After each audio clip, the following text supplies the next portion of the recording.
देखो उत्तानपाद का पुत्र जो है ध्रुव, उत्तानपाद का पुत्र जो है, उत्तानपाद किसके पुत्र थे? उत्तानपाद किसके पुत्र थे?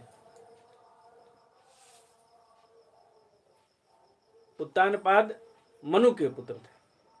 मनु के 2 पुत्र हुए, 3 पुत्रियां हुई। तो दोनों पुत्रों में एक राजा उत्तानपाद भी थे।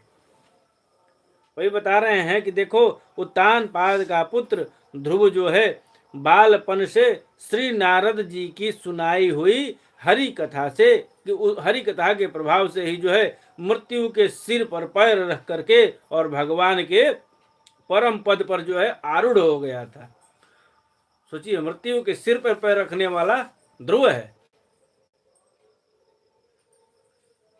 रामचरितमानस में बाबा लिखते हैं, रामचरितमानस में तुलसीदास जी लिखते हैं, क्या लिखते हैं?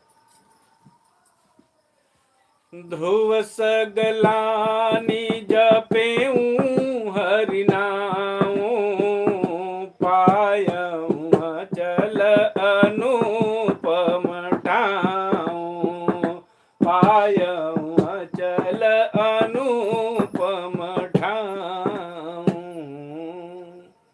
सगलानी पूर्वक ध्रुव जी जो है, ध्रुव सगलानी जपेऊ हरि नाऊ, गलानी पूर्वक, गलानी नहीं सगलानी पूर्वक भगवान का नाम जो है जप करना प्रारंभ किए। और किसकी प्रेरणा से? तो माता जी के बताने से, भगवान नारद, देव ऋषि नारद जी की प्रेरणा से उनको अपना गुरु बना करके और उनसे मंत्र लिए, और मंत्र लेकर के उस छोटे से बालक के मन में इस प्रकार से भगवान के प्रति भाव हुआ, इतना घनघोर कठोर तप करना प्रारंभ कर दिया, इतना घनघोर कठोर तप प्रारंभ किया कि भैया उसके तप के प्रभाव से पूरा प्रकृति जो है शून्य स्थिति में हो गई। हवा ने चलना बंद कर दिया, सूर्य का वेग रुक गया, चंद्रमा की चाल बदल गई, पक्षी जो है जहां उड़ रहे थे वहीं स्थिर हो गए, श्वास जो है जहां थी वहीं स्थिर हो गई, सारा सृष्टि जो है छिन्न भिन्न हो गया, एकदम मूर्त स्थिति में जो है एकदम वहीं पे जो है स्थिर हो गया। कुछ देर अगर रह गया होता यह स्थिति तो सृष्टि का सर्वनाश हो जाता। इतनी घनघोर ध्रुव जी ने तपस्या करी थी। उनकी तपस्या को देख करके ब्रह्मादि देव जो है सोच में पड़ गए कि आखिर यह किसके प्रभाव से पूरा सृष्टि का कार्य जो है रुक गया है। जब ब्रह्मा जी को ध्यान हुआ तो ब्रह्मा जी जो जाकर के भगवान के शरण में, भगवान से विनय विनय करने लगे, प्रभु देखिए नहीं तो सृष्टि जो है हमारी तो स्वाहा हो जाएगी। भगवान देखिए, भगवान कह रहे हैं कि स्वाहा हो जाए तो हो जाए, भक्त की भक्ति मेरे लिए महान है, सृष्टि महान नहीं है। और ध्रुव की भक्ति से प्रसन्न होकर के भगवान ने उनको दर्शन दिया। और उसके बाद बाबा लिखते हैं, तुलसीदास जी लिखते हैं, पायऊं अचल अनुपम ठाऊं। अचल जिसका जो है खंडन न हो सके, वो ऐसा अंचल है। अनुपम जो अपने आप में सुंदर हो। ठाऊं मने निवास स्थान, ऐसा मिल गया, इसलिए जो है ध्रुव लोक बन गया, उनके नाम से एक लोक बन गया। यह थी ध्रुव जी की कथा।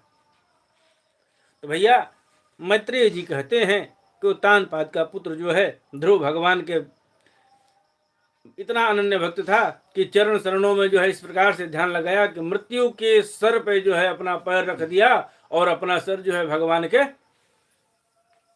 अपना सर भगवान के पैरों में।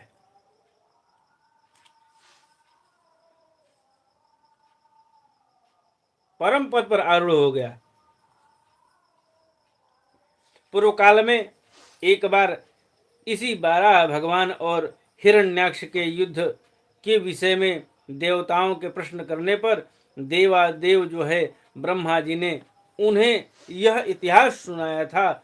और उसी के परंपरा से मैंने सुना है विदुर जी, एक बार दक्ष की पुत्री दिति ने पुत्र प्राप्ति की इच्छा से कामातुर होकर के सायं काल के समय ही अपने पति मरीच नंदन कश्यप जी से जो है प्रार्थना करी। उस समय कश्यप जी खीर की आहुति द्वारा अग्नि जिह्व भगवान यज्ञपति की आराधना करके और सूर्यास्त का समय जान अग्निशाला में जो है ध्यानस्थ होकर के बैठे थे।